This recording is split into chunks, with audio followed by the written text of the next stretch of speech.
Isang araw bago ang SONA ni PBBM, ilang kilos protesta ang inilunsad para kondenahin ang administrasyon. Huwag na raw pahabain pa ang talumpati ng Pangulo dahil wala naman daw nagawa ang gobyerno. Ang detalye sa Agenda Weekend Report ni John Rez Calata. May nagpakalbong tao at may kinalbong effigy. Ilan lamang yan sa mga eksena sa kilos protestang inilunsad ng grupong Bayan Southern Tagalog na tinawag na Hagupit ng Timog Katagalugan. Nagpakalbo ang mga miyembro ng grupo bilang pagkondena sa patuloy na pagkakalbo ng kagubatan sa kanilang lugar. Dahil daw yan sa kakulangan ng proteksyon sa gobyerno. Gayon din ang pagpapahintulot umano nito sa pribadong sektor na sirain ng mga likas na yaman para sa personal na interes. Dinala ng grupo ang demonstrasyon sa iba't ibang ahensya ng pamahalaan na sinimulan sa tanggapan ng Department of Environment and Natural Resources. Malaki ang papel ng ating Pangulo sa pagpayag ng iba't ibang mga proyektong nakakasira sa kalikasan at yung kasalukuyang kalagayan ngayon na itong bahagi ng pagpapakita namin ng programa sa DENR ay pagpapakita ng tunay na kalagayan ng mamamayang Pilipino. Matapos nito, nagmarcha ang mga grupo patungo sa tanggapan ng Department of Agriculture para batikusin ang kawalan ng lupa o landlessness sa rehiyon kung saan pinagbabato ng putik ang mga effigy. Nagtungo rin ang grupo sa tanggapan ng Department of National Defense dahil sa umano'y militarization sa mga komunidad, intimidation at red tagging. Tinapos ng grupo ang demonstrasyon sa UP Diliman sa pamamagitan ng cultural activities.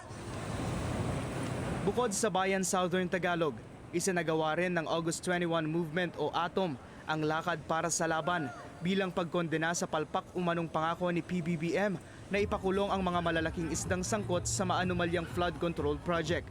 Partikular na si dating House Speaker Martin Romualdez. Dumalo sa pagtitipon si Tindig Pilipinas Convenor Kiko Aquino D na nagpatutsada sa Pangulo. Ako siguro dapat manahimik na lang siya to save everyone a lot of time kasi wala siya talagang ma-report na kahit anong achievements. Alam natin hindi naman niya inuulat ang totoong kalagayan ng bayan. So siguro the best thing he can do is parang iksian na lang yung SONA na yan so we can get on with our lives. Samantala, naglatag na ang Quezon City Government ng traffic rerouting plan para sa SONA ni PBBM bukas. Magbubukas ng zipper lane ang QC Traffic and Transport Management Department mula sa Elliptical Road o Philcoa hanggang Sandigan Bayan.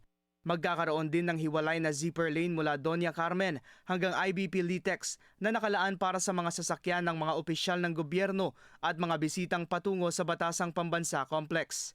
Inaasahang magiging mabigat ang daloy ng trapiko sa Commonwealth Avenue at sa mga paligid ng Batasang Pambansa, kaya pinapayuhan ang mga motorista na gumamit ng mga alternatibong ruta. Para sa Agenda Weekend, John Rez Calata, Billionario News Channel.